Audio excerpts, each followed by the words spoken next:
তুমি কোনো সময় তোমার বোনের ভাগ্নিদের ভাতকে ভারী মনে করো না।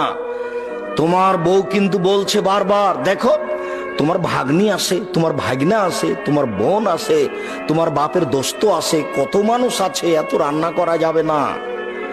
এই বলে তোমার বউ তোমাকে বলতে পারে। তুমি শোনো, একদিন আল্লাহ তোমার রুজি দিচ্ছিল শুধু তোমার হাতে, তারপর বিবাহ করলা, তোমার হাত দিয়ে এবার দুইজনের রুজি হলো।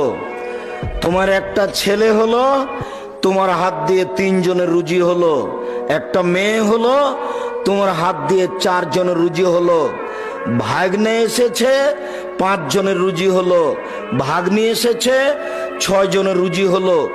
বোন এসেছে, 7 জনের রুজি হলো। ভগ্নিপতি এসেছে, 8 জনের রুজি হলো। তোমার হাত দিয়ে আল্লাহ ব্যবস্থা করছে, তুমি করো, আল্লাহ বরকত দিয়ে দিবে।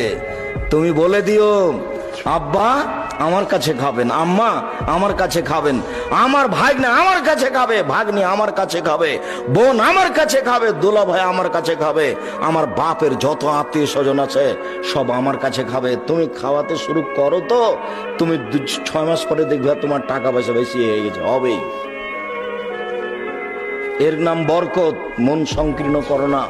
বহুদিন আগে বলেছি, তোমার বউকে হতে হবে তোমার মায়ের স্বভাবের।